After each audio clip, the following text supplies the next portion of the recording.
Sahabat DKB, rekan pasturi, senang dapat kembali menjumpai saudara dalam acara pernikahan bahagia di kanal YouTube YKB GKI TV bersama saya Pendeta Arlianus Larosa.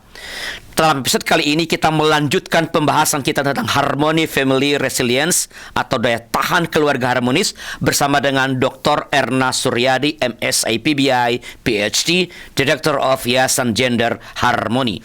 Program ini atau episode kali ini merupakan kerjasama antara Yayasan Komunikasi Bersama YKB GKI TV bersama dengan Yayasan Gender Harmony. Kita akan mendengarkan nanti respons saya sudah dalam akhir episode yang lalu ada pertanyaan yang saya sampaikan kepada Ibu Erna tentang bagaimana responsnya terhadap kesaksian dari Pak Sutri, Joko dan Eli dalam kaitan dengan membangun daya tahan keluarga harmonis. Dan kita akan mendengarkan nanti respon Ibu Erna mengenai itu. Dan sudah itu kita akan melanjutkan sharing dari Pak Sutri, Lukas, Nancy. Ada pengalaman yang luar biasa bagaimana mereka membangun daya tahan keluarga di tengah-tengah Ibu Nancy mengalami CA dan lalu kena COVID. Ya, bagaimana mereka dapat keluar dari sana. Dan tentu saja rekan Pak Sutri yang bergabung melalui YouTube dapat berinteraksi dengan kami melalui kolom komentar. Silakan berikan komentar Anda. Dan Ibu Erna tentu sekali lagi dengan senang hati akan merespons setiap pertanyaan. Sebelum kita mulai, mari kita berdoa. Tuhan, kami ingin menyerahkan percakapan kami ke dalam tangan Tuhan. Berkatilah baik Pak Sutri, Lukas dan Nancy yang akan berbagi pengalaman mereka dengan kami, maupun Ibu Erna yang akan memberikan respons baik pada pengalaman atau kesaksian dari Pak Joko dan Ibu Eli dalam episode yang lalu, maupun nanti terhadap sharing pengalaman kesaksian dari Pak Lukas dan Ibu Nancy, dan juga pertanyaan-pertanyaan lain. Biarlah melalui semua itu Tuhan, kami boleh bukan saja diperkaya dalam pemahaman, tapi semakin didorong untuk membangun kehidupan pernikahan yang berkenan kepada Tuhan. Kami serahkan percakapan kami ini ke dalam tangan Tuhan kami Yesus Kristus. Amin.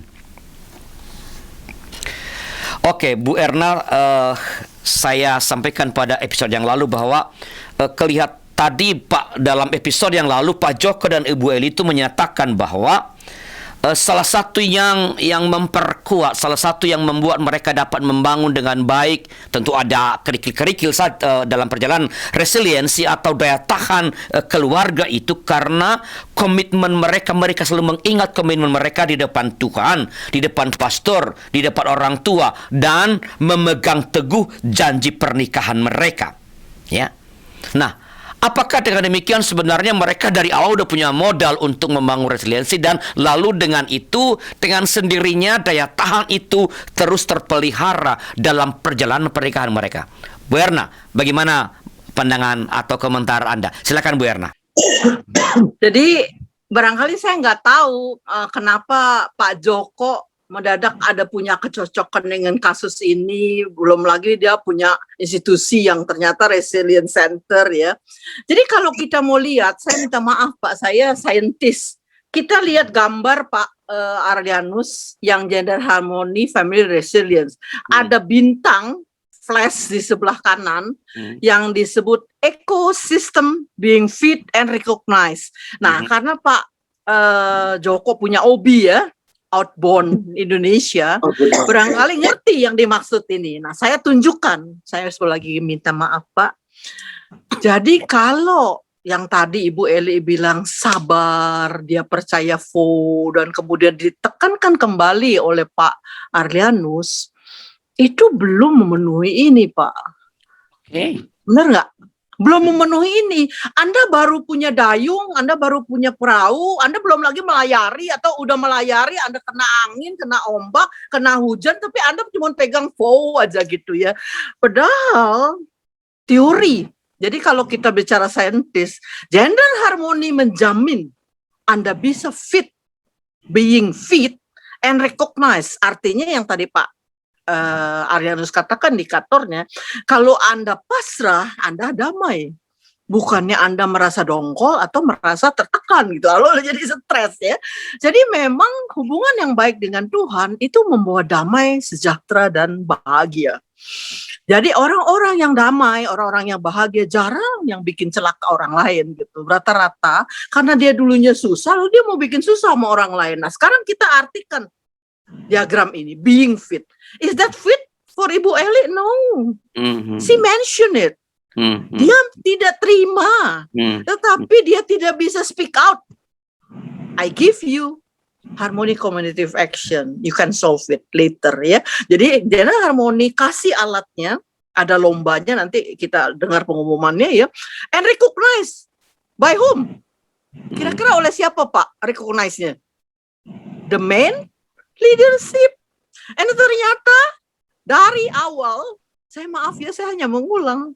Ketika Pak Joko, saya hormat, saya kagum dengan Pak Joko, ya, dia masih kuat, dia bahkan pergi naik gunung gitu. Itu Bu Eli bilang, ya nggak sama.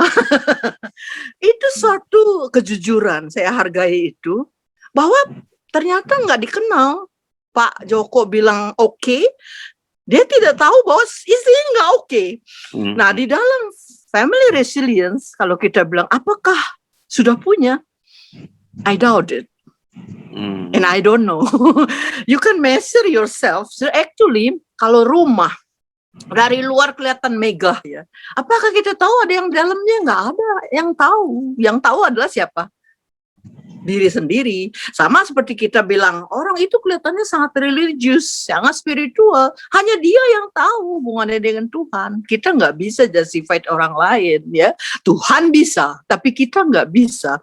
Namun saya mengencourage setiap laki-laki dan setiap perempuan, boleh sabar, ada masanya, ya, boleh terima. Ada hal yang bisa diterima, tetapi kalau itu bisa dikoreksi, saya kasih tahu 1 Timotius 3 ayat 15-16 bahwa ayat-ayat Alkitab itu dipakai untuk mengkoreksi, untuk mengajar satu sama lain, ya.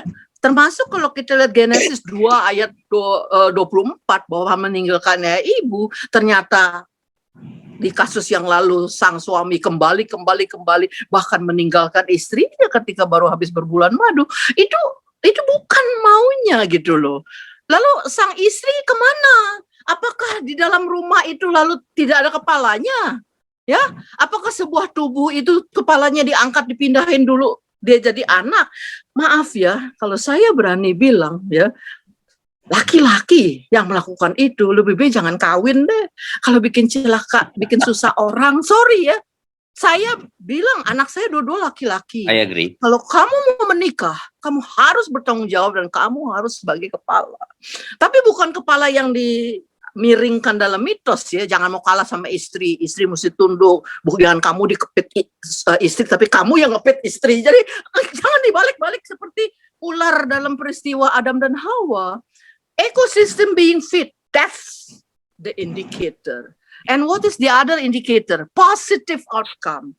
Jadi nggak ada orang yang mereres, orang yang celaka, orang yang merasa apa ya hatinya distress ya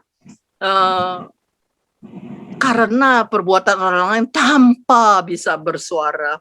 Kita ingat rumusnya harmony communication ya, dengan kehendak Tuhan kita jadi bicara lagi. Ada voice, ada choice, ada force. Ya, perempuan itu punya suara yang juga mestinya didengar oleh laki-laki. Tuhan aja mendengar, ya. Kemudian choice, perempuan itu punya pilihan yang juga semestinya juga didengar. Dan kadang-kadang pilihan perempuan juga baik untuk keluarga. Dan force, walaupun dia rentan, ya, dia punya women destiny, dia punya women barrier, tapi kadang-kadang perempuan itulah yang justru sudah ditunjuk oleh Allah untuk menjadi penolongmu. Kaum laki-laki, ingat Rasul Paulus betapa lemahnya dia, Petrus, Tuhan justru memakai orang-orang yang lemah menjadi kekuatan, karena kekuatannya adalah di tangan Allah. Jadi saya menghimbau dengan, saya bilang bersyukurlah Pak Joko, Bu Eli, dengan Tuhan ada di keluarga Anda, ya, maka Anda merasakan bahagianya sampai hampir 47 tahun. Tapi orang lain mungkin belum tentu. Kenapa? Kira-kira kenapa? Bu Eli walaupun psikolog, saya nggak yakin dia wanita karir. Ya, saya wanita karir, saya kerja dari pagi sampai malam, sampai sore bahkan sampai malam karena saya buka klinik. Jadi kami para wanita-wanita karir itu kondisinya rentannya double, yang dibilang double burden, ya. Banyak perempuan mengorbankan karir, padahal dengan dia membayar nanny, nurse, ya, mungkin gajinya si nani lebih rendah daripada gajinya dia, sehingga harusnya suami istri bisa maju lebih cepat di bidang ekonomi, harus mengalah hanya karena masalah patriarki.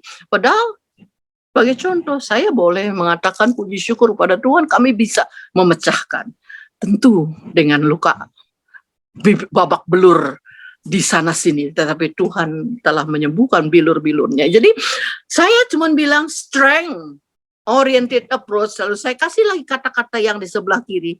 It is individual, no, it's not only you as a head of the family. Only kepala keluarga yang bahagia karena dia pengambil keputusan, dia yang menentukan, dia yang mencari uang, dia yang memiliki uang, dia yang mengatur uang. Lalu manfaatnya udah bagus lu gue kasih, udah bagus lu gue nikahin, lu dapat tempat tidur, lu dapat makan. Itu tidak ada kata-kata seperti itu. Oleh karena itu kenapa saya jujur ya, setelah kasus yang kemarin saya tahu, saya agak stres yang terjadi KDRT ya di dalam acara kita ya. Saya mendengar itu, saya flashback lagi semua kasus-kasus yang dulu pernah saya terima dan saya sangat merasa stresnya. Kenapa? Kenapa setelah sekian puluh tahun, saya lulus tahun 2008 Pak, ya saya belajar tuh dari 2003, kenapa masih ada? Kita kan sudah modern, betapa banyak perempuan yang menangis, bahkan kita mendengar orang itu mau bunuh diri. Saya kasih tahu, saya juga hampir bunuh diri, tapi karena Tuhan, ya karena suami yang menyelamatkan saya cuma cerita ya sama kawan kita itu, hari ini kami bertukar pikiran, saya bilang bedanya apa? Ibu Erna punya suami yang mau menyelamatkan dan saya punya ayahanda yang mau melindungi. Jadi ketika Anda sudah anak-anak menikah pun, bukan Anda mencampuri, tetapi proteksi ini tetap dalam rangka yang positif, jadi bukan yang negatif ya. Jadi ini seperti saya katakan, apakah setelah ada nanti bisa terus bertemu? Enggak, bisa aja dia runtuh lagi. Karena kekuatan si jahat itu lebih kuat daripada kita manusia. Oleh karena itu, ekosistem sekarang Anda lihat ya, ada tsunami, ada gempa bumi di mana-mana. You cannot say that you are safe, but you safe only if you are with God. Jadi itu aja saran saya, ya kita positive outcome dan kita pegang Tuhan urat-urat. Bagi hari ini Pak Joko, Bu Eli mendapat pelajaran, saya nggak tahu kenapa Tuhan menghadirkan, membuat saya mampu membuat ini. Saya rasa dia ada maksud, saya cuma ada alatnya saja. Mari kita sama-sama saling support, karena saya mungkin juga tidak sempurna. Saya juga sadar saya masih menghadapi banyak tantangan, tapi saya bersyukur sekali lagi bahwa Tuhan ada di sini bahkan saat ini. Ya. Jadi kalau dalam pendengaran saya ya, yang disebut sebagai positive outcome tadi sebenarnya dari cerita Pak Joko dan Ibu Eli itu ada tuh, bahwa dalam prosesnya tadi yang itu kan dalam prosesnya ya terkadang ada pergumulan ketidaksetujuan misalnya. Nah ini sebenarnya yang penting menurut saya. Tapi pada akhirnya bukan karena dipaksa oleh Pak Joko, Ibu Eli pada akhirnya memutuskan untuk satu, menerima, dan untuk dua, saya diam. That's his self-resilience. Yes. Jadi seseorang punya spiritual kepada Allah, kepada Tuhan. Jadi dia bisa memiliki kekuatan. Ya. Ketika ia sendiri memutuskan saya menerima dan saya tidak perlu speak up tentang ini, saya memutuskan, pada hemat saya itu bukan lagi sebuah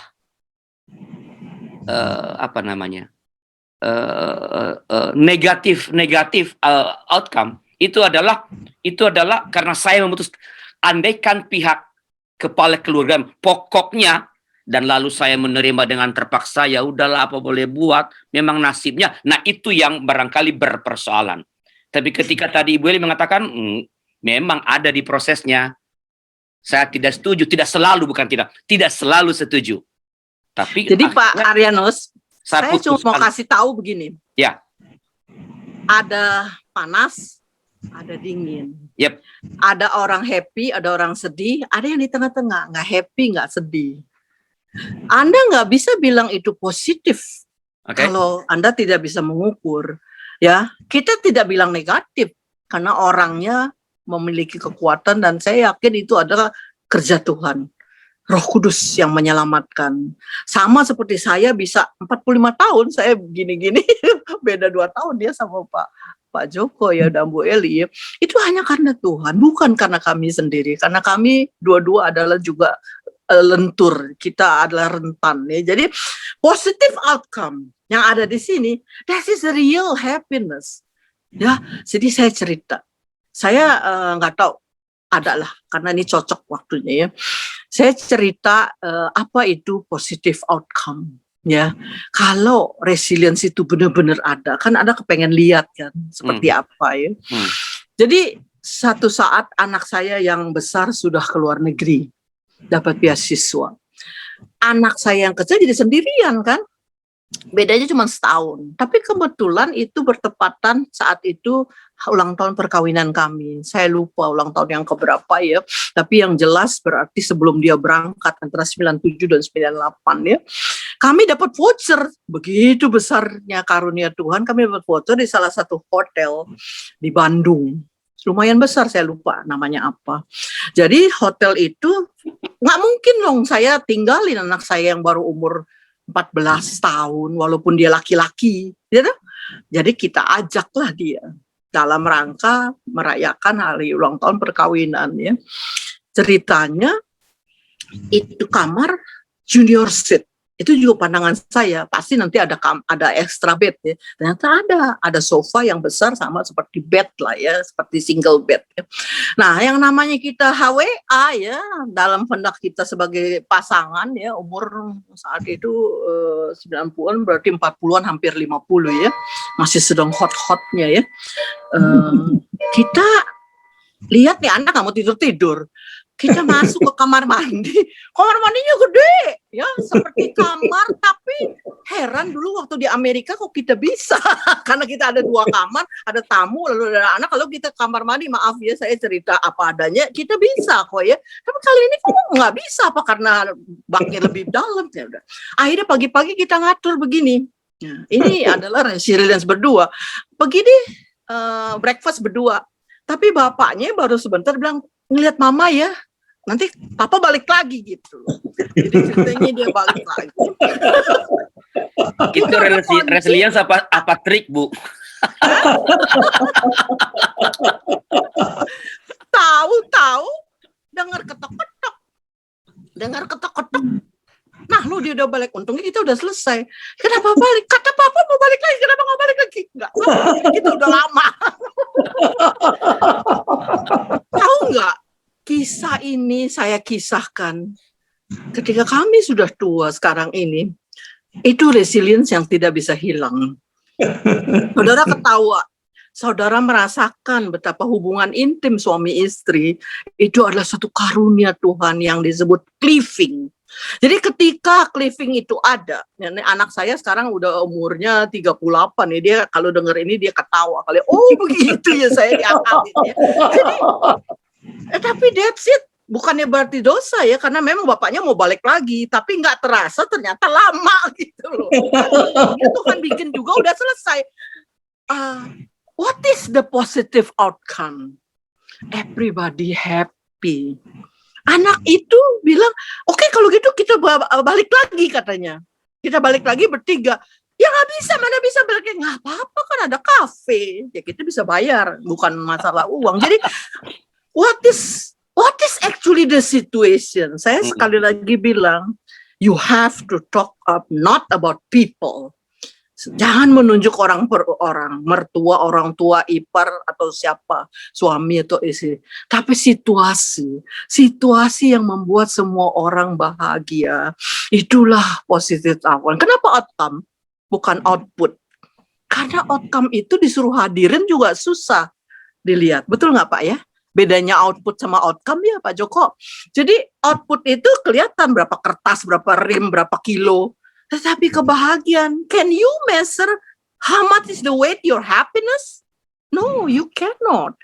But when I talk about this, I feel happy. My heart is thrilling because I remember again about the memory, the sweet memory that is home, sweet home. Oke. Jadi ini ada ukuran sebenarnya nih di bagian akhir ini ya. Apa? Menurut saya ya. Jadi salah satu cara melihat sebenarnya kekuatan resiliensi itu adalah apakah ketika kalau melihat flashback ya, apakah ketika kita menceritakan pengalaman-pengalaman tertentu dalam perjalanan pernikahan kita, apa yang kita rasa sekarang?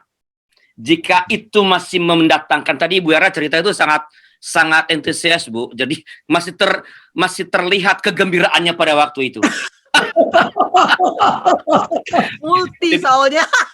Jadi jika itu terjadi, itu salah satu ukuran bahwa yes, betul-betul teruji daya tahannya pada resilience dan kebahagiaan atau positive outcome-nya itu memang betul-betul sesuatu yang positif. Yang positif. Terima kasih Bu Erna atas penjelasan respons Bu Erna terhadap kesaksian atau sharing dari Pak Joko dan Ibu Eli. Dan sekarang kita akan mendengarkan sebuah kesaksian dari Pak Lukas dan Ibu Nancy bagaimana mereka membangun resiliensi itu berdua dalam kehidupan pernikahan mereka ya, sehingga mereka bisa keluar dari keadaan atau bisa terus melewati keadaan atau tantangan yang penuh resiko itu. Tapi sebelum itu kita dengarkan dulu informasi berikut ini.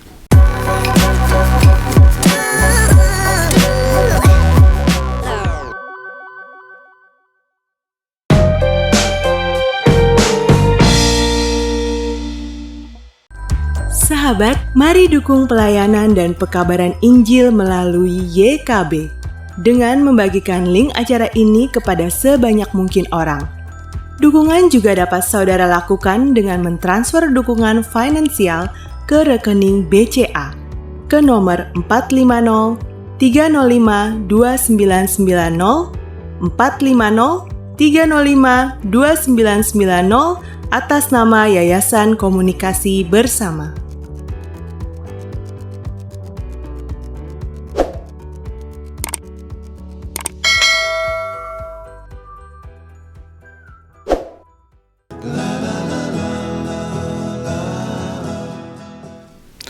Terima kasih masih bersama kami dalam acara Pernikahan Bahagia. Kita sedang berbicara tentang Harmony Family Resilience atau daya tahan keluarga harmonis bersama dengan Dr. Erna Suryadi, Direktur dari Gender Harmony. Dan sebagaimana saya katakan tadi bahwa kita akan mendengarkan kesaksian atau sharing dari Pak Sutri Lukas dan Nancy. Bagi rekan-rekan Pak Sutri yang bergabung melalui YouTube dapat berinteraksi dengan kami dengan menulis komentar atau pertanyaan di kolom komentar, dan Ibu Erna tentu dengan senang hati akan merespons setiap pertanyaan dan komentar. Sekarang giliran Pak Lukas dan Ibu Nancy. Pak Lukas, Bu Nancy, silakan.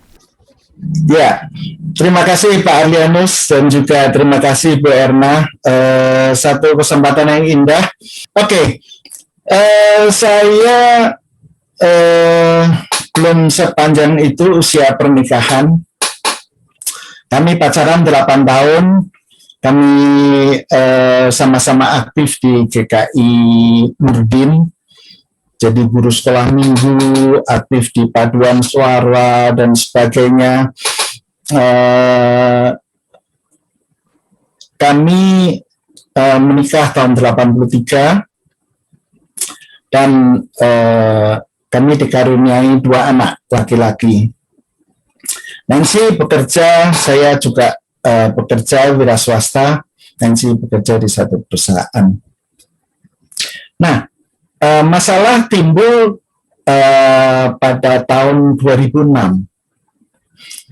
tahun 2006 itu Nancy divonis dokter bahwa ada kanker mulut rahim stadium 3B, dan itu merupakan satu pukulan yang berat buat kami. Tapi kami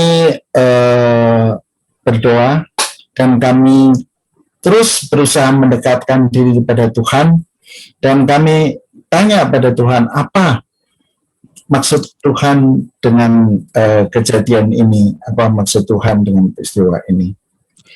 Dan itu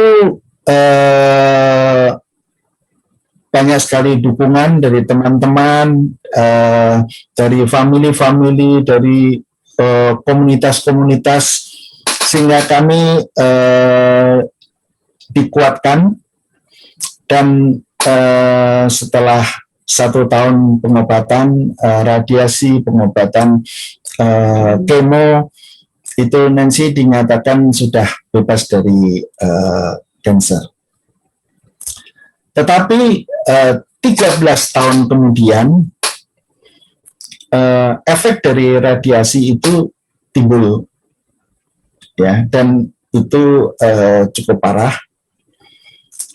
Bahkan sampai sekarang ini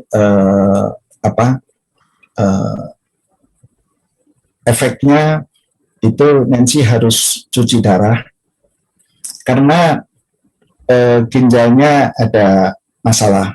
Jadi saluran dari ginjal ke kandung kemih itu mengecil atau tersumbat akibat dari radiasi itu. Juga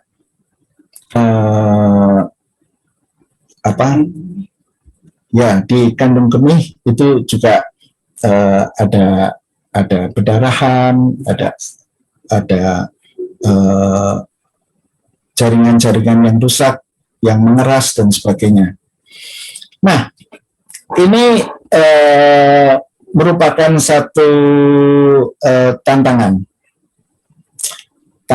yang cukup berat. Apalagi yang terakhir sudah cuci darah, jalan 2 atau 3 bulan, kami kena COVID.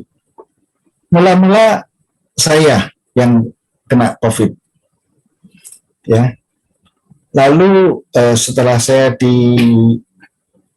tes positif, kami sekeluarga semua dites, ternyata saya dan Nancy positif. Kami isolasi mandiri di rumah.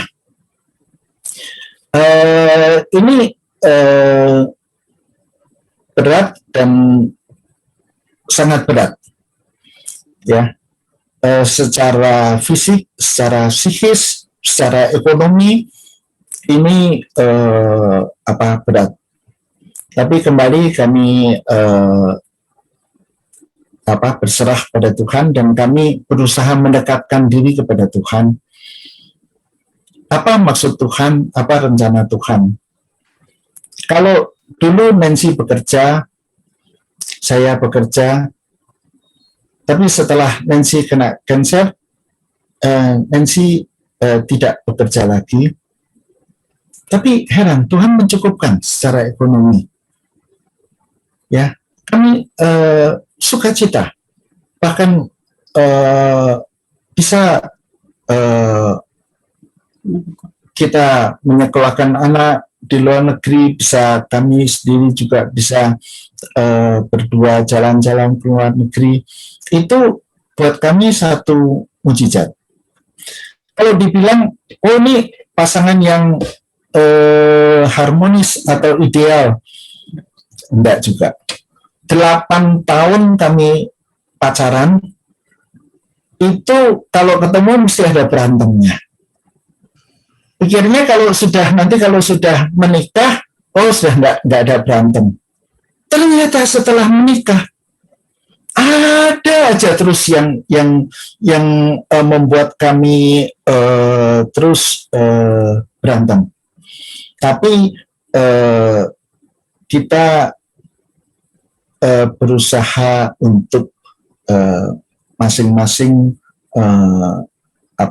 menahan diri, dalam arti kalau enggak saya ya Nancy berusaha untuk menjalin hubungan kembali. Jadi tidak terpikir atau tidak terucap kata-kata cerai atau kata-kata pisah, karena kami dari awal sudah dipersiapkan oleh banyak orang, apa kamu sanggup, apa kamu siap, apa kamu dengan pilihan kamu ini gitu. Kami komitmen, dan itulah yang terjadi sampai sekarang. Saya dipilih Tuhan untuk jadi penolongnya Nancy. Nancy juga menjadi penolong saya. Sekarang saya menolong Nancy untuk segala hal, karena Nancy harus pakai kursi roda, Nancy harus dibantu total. Saya tapi percaya pada mujizat Tuhan. Kami mendoakan supaya Nancy bisa jalan kembali, tidak usah pakai kursi roda. Nancy bisa tidak usah HD, tidak usah cuci darah lagi. Itu tetap kami doakan dan kami punya pengharapan. Itulah sekelumit. Mungkin Nancy bisa cerita apa yang Nancy alami, ya. Oh, ada satu hal yang aku lupa. Waktu COVID kemarin, saya sempat takut. Takut apa? Takut meninggal. Itu baru kali ini saya merasakan ketakutan. Kenapa takut meninggal? Bukan takut ketemu Tuhan, bukan. Karena saya harus meninggalkan Nancy, padahal saya menolong semuanya. Saya harus membantu. Nanti gimana? Tapi saya juga percaya bahwa Tuhan pasti akan memberikan jalan buat, Tuhan akan menolong dan sebagainya. Tapi ya terus terang saya sempat takut itu. Ya. Nancy silakan, Nancy mungkin cerita. Oke, Pak Arlianus, karena selamat sore. Sebetulnya kami tuh berantemnya bukan apa-apa. Kami dua orang keras kepala. Jadi kalau ada apa-apa bisa mempertahankan pendapatnya itu mati-matian. Cuman karena itu, bukan karena kadang-kadang masalahnya tuh kecil banget. Saya bilang ini enggak, dia bilang iya gitu. Enggak, ini harusnya gini. Iya, harusnya gini. Nah, cuman hal-hal yang seperti itu. Itu dari dulu. Ketika dia harus tugas ke Wonosobo bikin pabrik di sana. Saya kangennya apa? Kok nggak ada yang saya ajak berantem ya?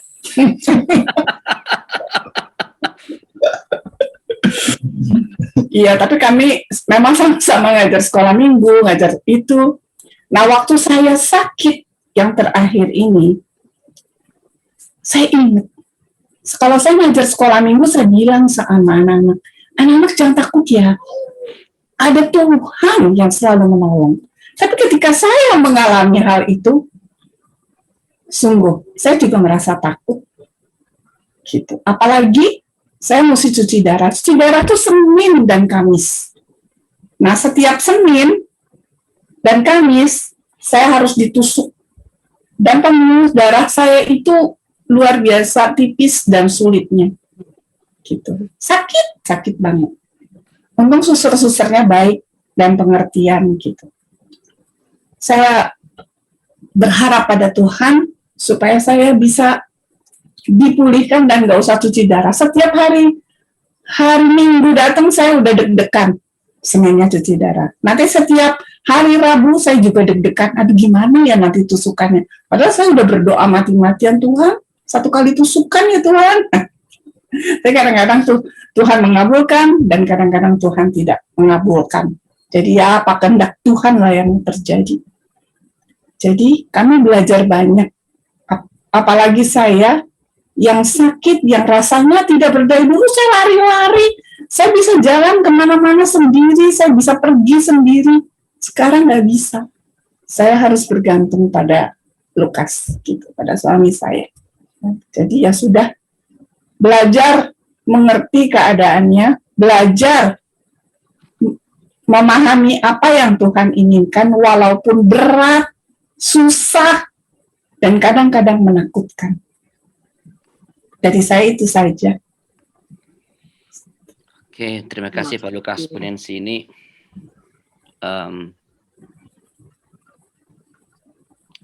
kisah yang sangat kuat, ya, sangat kuat. Memang pas sangat kuat karena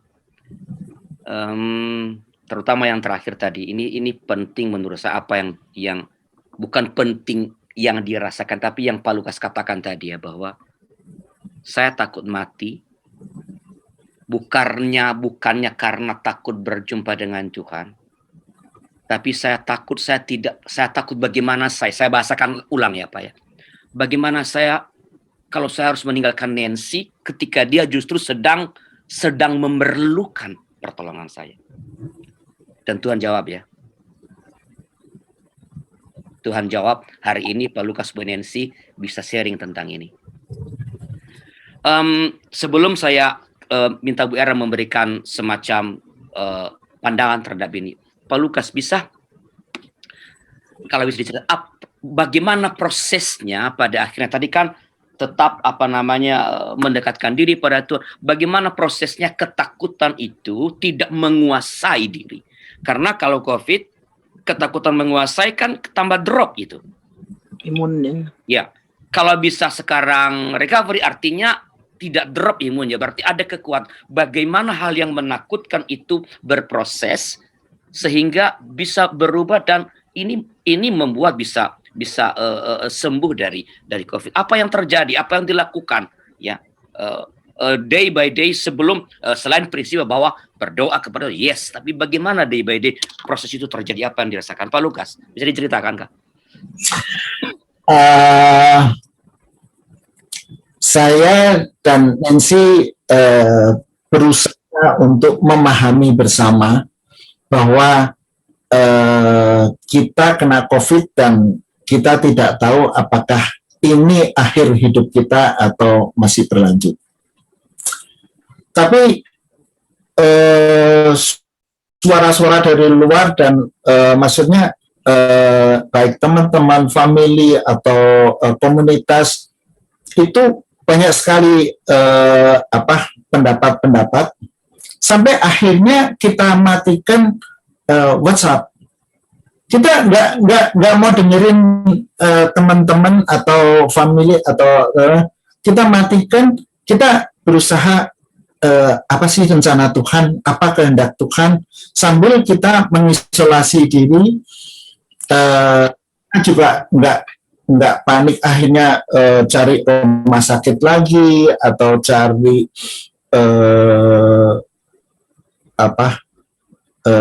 dokter, cari apa gitu. Kita ada satu dokter yang kenal Nancy, kenal saya, jadi kita pakai bimbingan dari dia saja. Itu begitu Nancy? Apa? Kita berusaha untuk hidup lebih sehat, tidak keluar. Kebetulan kita punya ruang kerja yang tertutup dengan pintu kaca, dan itu selalu nyambung ke kamar. Jadi selama COVID sebulan itu ya, ruangan kita tuh cuman segini aja sama kamar. Jadi nggak bisa kemana-mana. Keluar juga nggak bisa. Anak-anak dan adik saya yang menyediakan makanan di depan, dan kita ambil. Sedih banget rasanya.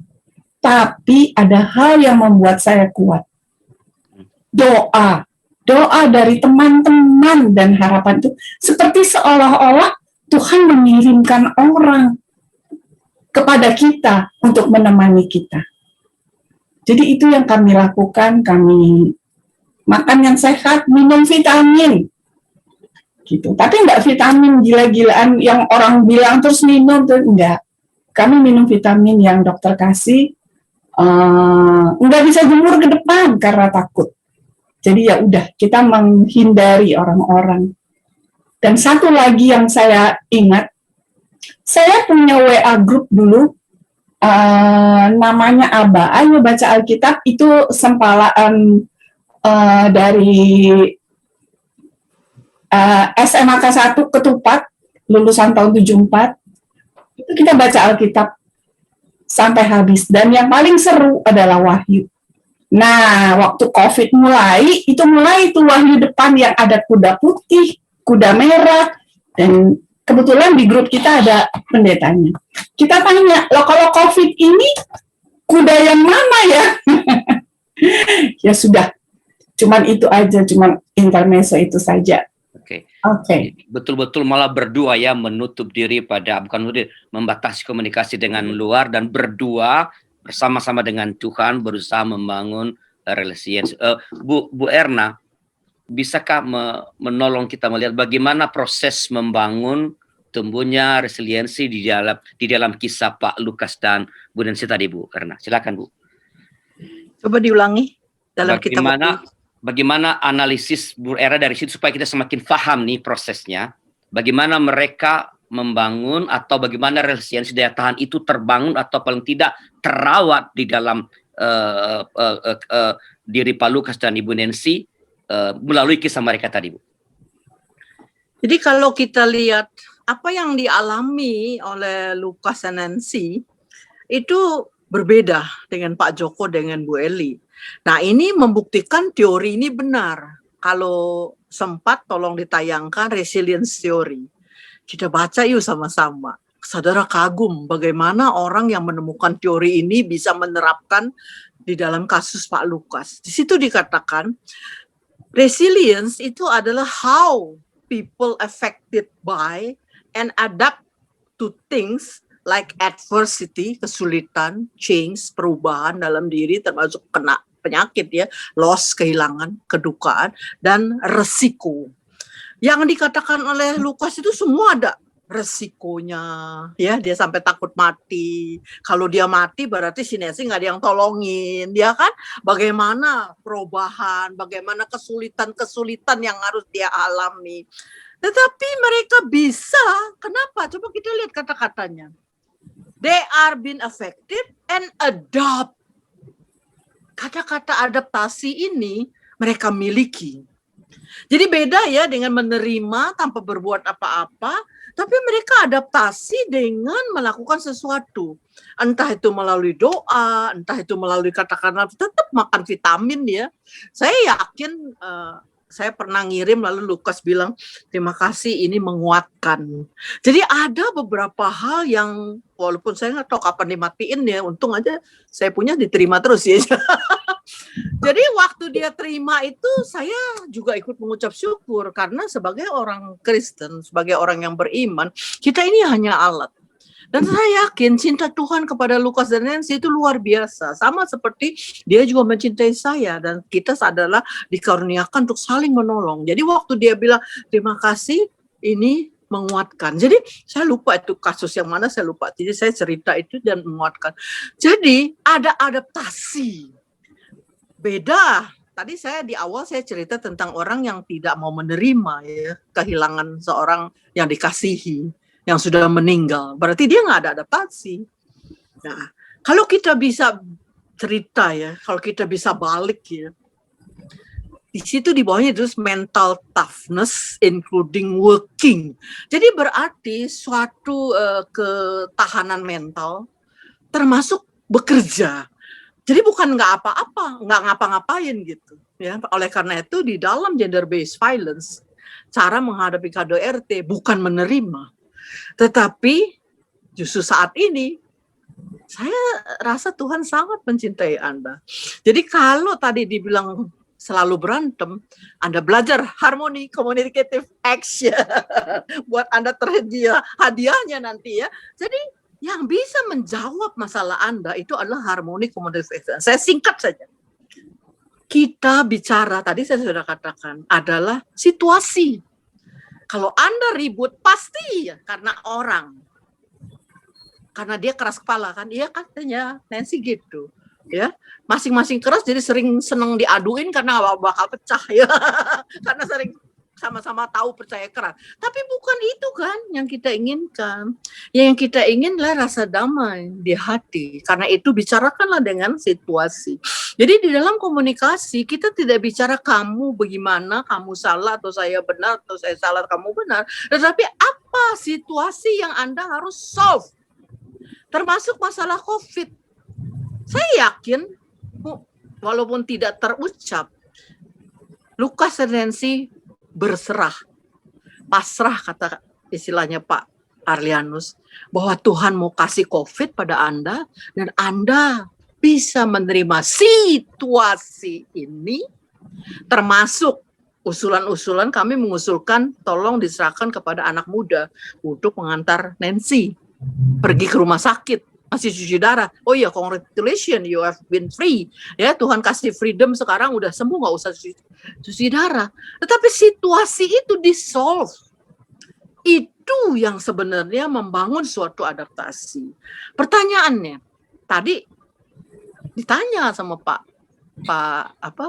Ardianus, saya sih ya sebagai seorang sosiolog saya nggak kasih jawaban tegas, tapi sekarang terjawab dengan kasusnya Nancy dan Lukas ya, apakah dengan diam saja, dengan berdoa, hati menerima itu di-solve? No. Ya, jadi di dalam sosiologi adaptasi itu terjadi ketika Anda pindah ke satu kondisi yang lain. Betul. Di gender harmoni namanya transformasi. Jadi ketika rumah diterjang badai, lalu rumah Anda tinggal serpihan-serpihan, apa yang Anda harus lakukan? Anda tidak bisa bilang, enggak, rumah saya masih utuh, lalu Anda bayang-bayangin masih utuh. Enggak. Anda harus adaptasi. Anda harus terima, saudara sekarang kena COVID. Tapi COVID bukan apa-apanya buat Tuhan. Tuhan itu maha besar. Itu yang menolong kita. Karena itu rasa syukur yang terbesar adalah bagaimana kita memiliki Tuhan di dalam hati kita dan kita mengejawantahkannya di dalam hidup kita. Nah, caranya kita nggak bisa, iya saya mau, tapi pikiran kita masih merayang-rayang. Nah, kita lihat ya di dalam diagram yang tadi ada kata-kata PRA. Anda memprotek kan? Anda katanya cuma berapa meter tuh, nggak keluar. Anda hitung resiko Anda. Kalau Anda keluar bagaimana? Tapi Anda juga adaptasi. Ada orang yang nggak betah. Ada yang bilang begini, Bu, rumah kita petak, kontrak. Bagaimana udah Senin sampai Jumat WFH, udah working from home, lalu Sabtu kita nggak bisa keluar. Mereka tidak bisa adaptasi. Anda memiliki adaptasi. Ini membuktikan bahwa si James Patterson ini membuktikan suatu teori yang memang sudah teruji. Dan sekarang kita beruntung Anda mengisi itu dengan suatu kasus-kasus yang memang dengan kehendak Tuhan memampukan saudara bisa menerima adaptasi. Ada resikonya memang. Pertama, ya mungkin Lukas bisa lanjutin itu. Gimana kalau Tuhan bilang nggak dikabulin? Bagaimana kalau Tuhan bilang nggak usah apa-apa? Nah, ada risiko, tapi Anda serahkan kepada Tuhan bahwa Tuhan itu baik. Ya, itulah barangkali yang kaum gembala seharusnya bangun ya. Karena saya juga tertolong. Saya tidak tahu masa depan saya waktu itu ya. Saya bahkan melangkah dengan mata terpejam, itu ada lagu Kidung Jemaatnya ya. Ku percaya dengan mata terjejam. Saya sampai ingat, ku percaya semua benar karena Tuhan yang hantar. Ku percaya semua benar kalau Tuhan yang hantar. Itu aja. Gitu aja barangkali. Ya, makasih Bu Erna ya. Jadi yang untuk proteksinya, menghitung resiko dan paling penting adaptasi yang di dalam ada penerimaan dan do something supaya tercipta atau beralih pada situasi yang baru. Baik. To get the positive. Ya. Pendeta Santi, ada yang mau dikatakan atau mau bertanya kepada Bu Erna? Ada Santi mana? Bu Erna kangen pertanyaannya. Silakan Santi, Pendeta Santi. Ini sudah lengkap semua ya. Saya mau ngomong apa? Apa aja yang ditanya. Ya, tapi menarik ya, justru ada bagian yang tadi Pak Lukas dan Ibu Nancy sampaikan begitu menutup WhatsApp ya. Jadi kadangkala dalam kehidupan pribadi entah keluarga begitu, ada saat-saat di mana kemampuan untuk tetap bertahan itu harus dilakukan dengan cara menahan diri untuk mencari informasi dari terlalu banyak orang. Cukup berdua tambah satu, yaitu bersama dengan Tuhan. Karena kan kecenderungan kalau kita punya persoalan begitu ya, kita ingin tahu orang kasih saran apa begitu ya.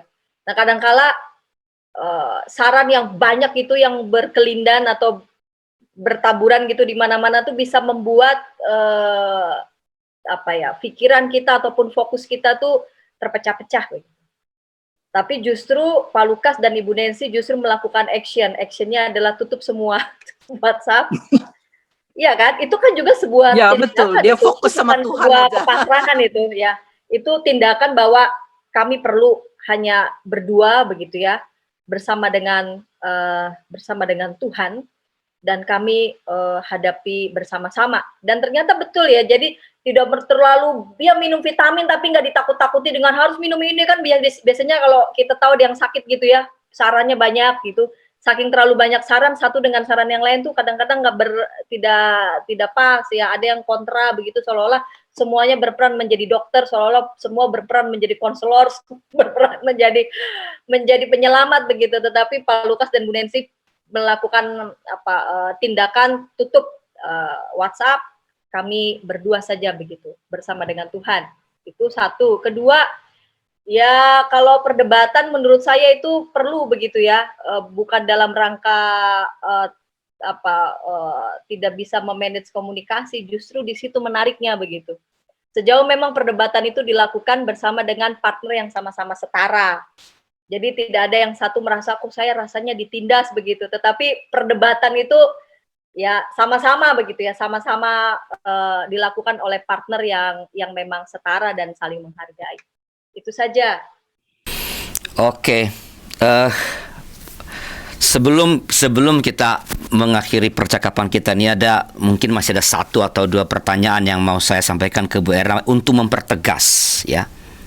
Begini Bu Erna, tadi kan Bu Ibu mengatakan bahwa budaya patriarki itu menghambat bahkan menghancurkan resiliensi, daya tahan. Pertanyaan saya, aspek apa yang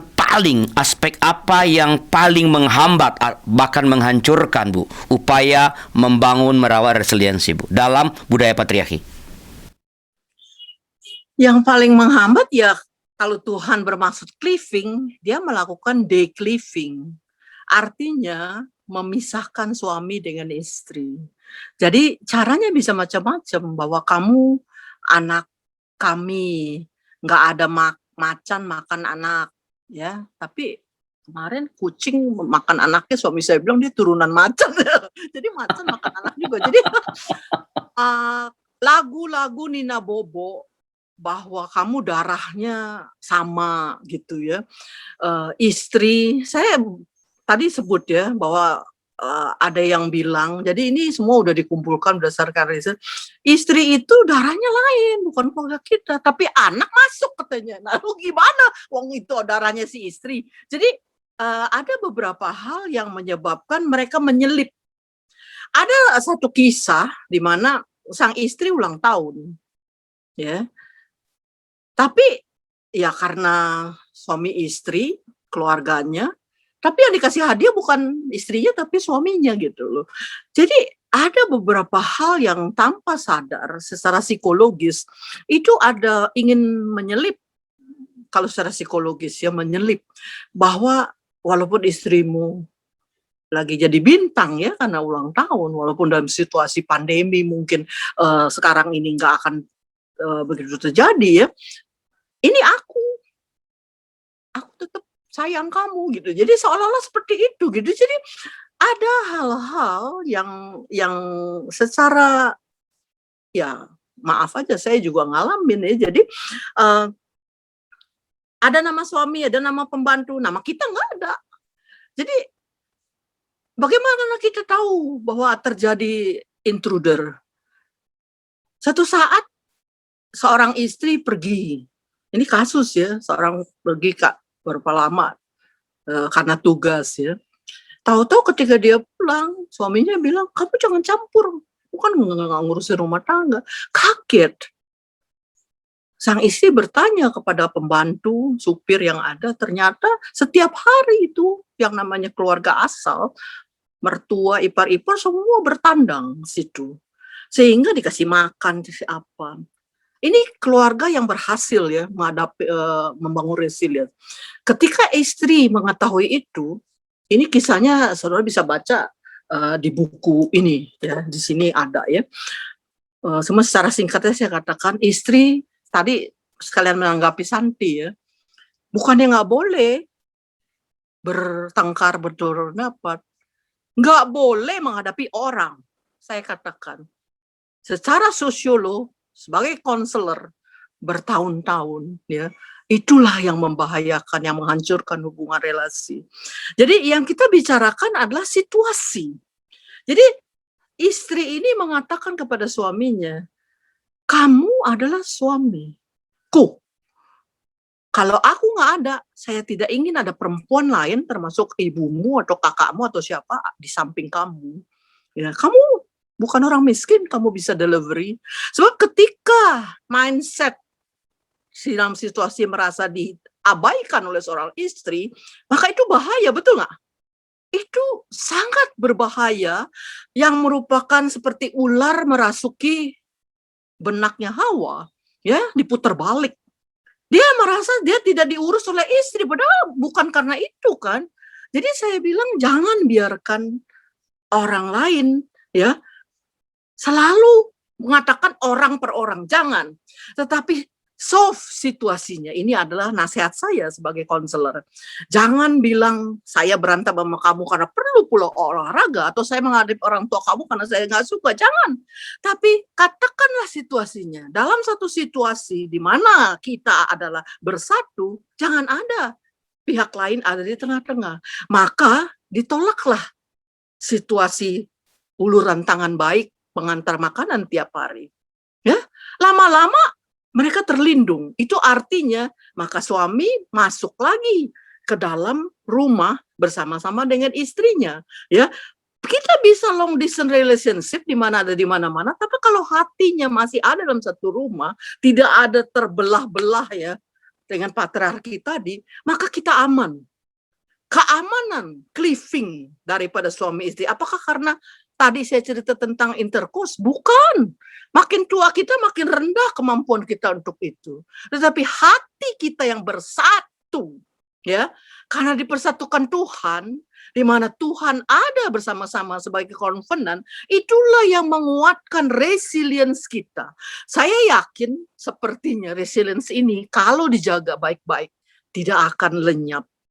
Kecuali ya kasus-kasus yang kemarin suami pindah menekan istri, lalu yang tempat si istri dimasukin dengan sama seperti kereta kuda, ya, kudanya itu ada di belakang, keretanya ada di depan, ya mana bisa jalan. Atau suaminya ada di sini sebagai saya, sebelahnya bukan istri taruh di gerobak, atau istri ada di belakang, berantem lagi coba. Hah? Udah istrinya ada di gerobak, ada di belakang, suruh dorong kereta, berantem lagi. Komunikasinya akhirnya jadi lu gue. Tapi kalau kita bicara soal situasi, ya, situasi yang kita solve, ya, saya tidak suka situasi itu. Saya pernah punya kasus juga ya, ada orang yang suaminya selalu dideketin oleh seorang janda, ya, karena rumahnya satu arah. Lalu dia konsultasi sama saya. Gue bingung nih, gimana nih, entah kalau gue ketahuan bini gue gimana, dia pulang ikut gue melulu. Loh, kenapa jadi dia ikut? Karena rumahnya lewatin dari kantor ke rumah dia. Terus saya bilang, ya jangan diterima. Gimana, aku Kristen, aku gak bisa bohong. Dia bilang begitu, kan udah pulang kantor. Kamu bilang dulu nih, saya ajarin ini trik. bilang aja, kamu mau ke situ dulu, mestinya kamu ke kanan, kamu ke kiri dulu. Dalam hati setelahnya, gue nggak jadi, gue mau pulang. Nggak dosa kan? Dalam rangka saya mau mampir dulu ke tempat lain, dia bilang aja saya mau mampir dulu ke tempat lain. Bahasa sekali, 2 kali, 3 kali, lama-lama bahasa tubuh, itu komunikasi tidak menghadapi orang. Tapi situasi yang sangat lembut, menolak godaan, karena dia janda. Ya, baru kematian suami. Lalu bagaimana sang istri? Ya kan tolongin, kesian dia. No, saya aja waktu masih pacaran, suami saya bilang nih ada dia mau ngikut karena rumahnya lewatin ya depan kampus, dia selalu nungguin minta bonceng. Saya bilang kamu lakukan, nanti lain kali kamu lihat saya diboncengin orang lain. Ya nggak boleh dong, kamu kan pacar saya. Lah kamu boleh boncengin orang lain, kenapa saya nggak boleh? Kalau saya nggak boleh diboncengin orang lain, ya kamu jangan lakukan itu. Ya, gimana caranya? Itu caranya. Jadi dari masih pacaran kami sudah dilatih ya untuk bisa mensiasati tanpa berbohong. Ya, saya maaf ya kamu nggak bisa ikut. Saya mau pergi tempat lain. Memang kamu mungkin mampir dulu ke Alfamart atau kemana, tapi untuk tidak menerima. Itu tawaran. Saya tadi bicara mamon, mungkin lain kali kita bicara karena kami pun dicobai itu ya. Dan untuk melawan itu, resilience yang tadi ya Pak Arianus saya bilang tidak mudah. Karena ini topik ini menjadi yang terakhir. Tapi dengan kejadian materi pada hari ini, saya makin merasa HCA, Harmonic Comedic Action, tolong ditayangkan Pak, lomba rewardnya itu, mengenai lomba reward Harmony Comedic Action yang dari April Juli 2021. Silakan singkat aja saya bilang, saudara bisa mempraktikkan itu dengan melihat tayangan tanggal 8 dan 15 April ya, bagaimana saya menjelaskan bagaimana kalau Anda mampu bercerita satu saja peristiwa, situasi ya, bukan cerita saya dia gimana, tapi situasi yang Anda berhasil solve. Apa tujuan HCA itu? Understanding, ya, understanding situation, cooperative collaboration. Jadi keduanya bersama-sama dan memahami situasi itu dan diterima. Ya, tahap pertama itu Juni ada 3 pemenang. Tahap kedua Agustus ada 5 pemenang. Hadiahnya apa? Ya, buku paket GH, tas, dompet lipat, buku GH 7 seri terbaru. Ini Stop Gender Based Violence KDRT, ini adalah bahasa Indonesia. Banyak sekali kasus-kasusnya dan ini sebenarnya dulu sudah pernah kita terbitan lebih tipis ya. Tahun 2011 ya. 2011 dan itu sudah habis stoknya ya. Kita akan berikan itu termasuk juga aksesori dan pilihan paket delivery makan siang atau malam pasangan atau berupa uang 250.000 ke alamat masing-masing, paling lambat 1 bulan sesuai pilihan pemenang. Tapi harus diklaim dengan anonim ya. Jadi pilih namanya misalnya Lukas Nancy, jadi lu nak. Pilihlah warna apa, apakah itu hijau atau kuning. Jadi itu yang kita match dan harus melampirkan bukti yang dikirim. Di sini ada, nanti mungkin bisa nonton lagi karena ini ditayangkan secara spot ya. Kirimlah ke jenharmony@gmail.com atau admin ykbwasyat.org ya. Selama masa lomba. Paling lambat adalah akhir Juli. Berarti yang 5 pemenang terakhir itu adalah bulan Agustus ya. Ada syarat-syaratnya, namun tidak ada konsultasi selama masa lomba. Jadi kemarin ada cerita tentang komunikasi, saya juga merasa terlimit ya. Karena dengan begini sebenarnya saudara bisa lihat harmony communication itu yang saya bilang menjadi puncak dari segala-galanya. Saudara bisa merasa nyaman, saudara bisa mengenal saudara punya pasangan, termasuk saudara mengenal Tuhan, karena saudara punya satu situasi yang sama-sama disolve secara bersama dengan satu hati. Hari ini, daya tahan keluarga harmonis, saya bilang gender harmony, family resilience, bisa kita miliki. Kenapa? Karena Tuhan mencintai saudara, dan kita punya hati yang baik, kita percaya Tuhan bersama kita. Saya kira Anda setuju kalau saya mengatakan ini percakapan yang sangat menarik ya. Penjelasan-penjelasan Bu Erna dan juga kesaksian-kesaksian yang sangat luar biasa. Baik pada episode yang lalu dari Ibu Pak Joko dan Ibu Eli maupun yang barusan saja kita dengarkan, saksikan tadi dari Pak Sutri, Lukas dan Nancy. Tetapi waktu membatasi kita. Kita akan mengakhiri percakapan kita kali ini dan terima kasih kepada Dr. Era Suryadi atas penjelasan-penjelasan, respons atas pertanyaan-pertanyaan, atas kesaksian. Saya percaya ini bukan saja memperkaya wawasan kita, tapi juga menolong kita para pasutri untuk menciptakan keharmonisan dalam pernikahan kita. Menolong kita untuk membangun daya tahan keluarga kita. Terima kasih kepada semua rekan yang telah bergabung melalui YouTube YKB GKI TV. Bila saudara-saudara memerlukan dukungan doa atau membutuhkan teman ngobrol dalam menghadapi persoalan-persoalan pernikahan, silakan hubungi para konselor kami. Ada Pak Sutri Edwin dan Pendeta Edwin dan Ibu Pungki di nomor 0878 2853 5190. Ada Pak Sutri Pendeta Jimmy dan Ibu Kartika di nomor 0877 7513 1000.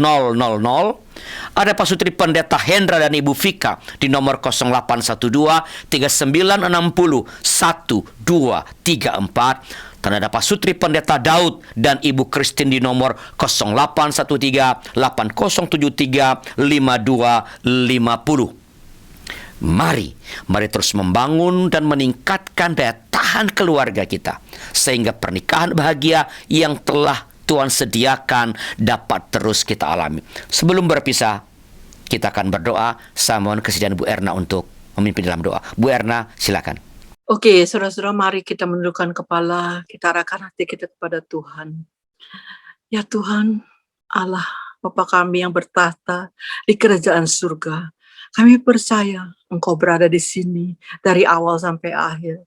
Kami percaya dengan kehadiran General Harmony, dengan acara YKB di YouTube ini, Tuhan juga yang menghendaki. Karena itu Tuhan, biarlah Engkau ulurkan tangan-Mu pada orang-orang yang menonton, pada orang-orang yang bersaksi, pada semua orang yang terlibat, agar kami diberikan damai sejahtera yang Engkau janjikan. Biarlah semua acara ini hanyalah alat-Mu untuk makin mendekatkan kepadamu, terutama kepada kami, pasangan suami istri, yang begitu lemah dengan segala kemanusiaan kami. Tuhan, tolonglah kami. Jangan tinggalkan kami. Setiap detik, setiap jam, kami butuh Engkau. Tuhan, segala yang Engkau perbuat kepada kami satu persatu, kalau kami bisa menyebutkan, tidak akan habis kami tuliskan. Cuman kami, hati kami yang degil, kami suka melupakannya. Hari ini, Engkau mengingatkan kami kembali akan masa-masa yang silam. Walaupun saat itu mungkin kami tidak berbuat apa-apa. Untuk kemudian ya Tuhan, kuatkan kami untuk buka mulut kami. Untuk pegang tangan kami. Berjalan untuk tetap setia bersamamu. Kau berkatilah Pak Arlianus dan timnya. Berkati Bu Santi, berkati Pak Joko, Bu Eli, Lukas dan Nancy, dan semua orang yang mendengar ini. Kami mau mengikut Engkau ya Tuhan. Jadilah pemimpin kami. Biarlah kami bersedia menjadi hamba-Mu. Dalam nama Kristus Yesus, Juru Selamat kami satu-satunya, kami berdoa. Amin. Sekali lagi terima kasih atas kebersamaan kita dalam episode kali ini, dan jangan lupa Kamis depan kita bertemu lagi tentu dengan topik yang berbeda, topik yang tidak kalah menariknya. Mari terus sekali lagi kita membangun daya tahan keluarga kita supaya kebahagiaan yang Tuhan sediakan dapat terus kita alami. Tuhan memberkati pernikahan kita. Sampai jumpa.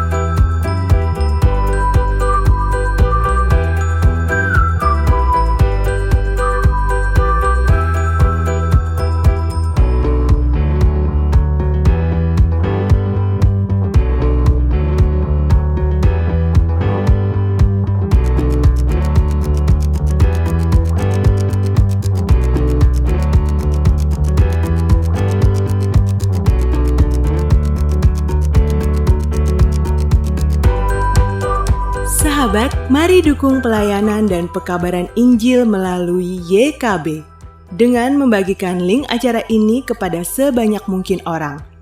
Dukungan juga dapat saudara lakukan dengan mentransfer dukungan finansial ke rekening BCA ke nomor 450 305 2990 450 305 2990 atas nama Yayasan Komunikasi Bersama.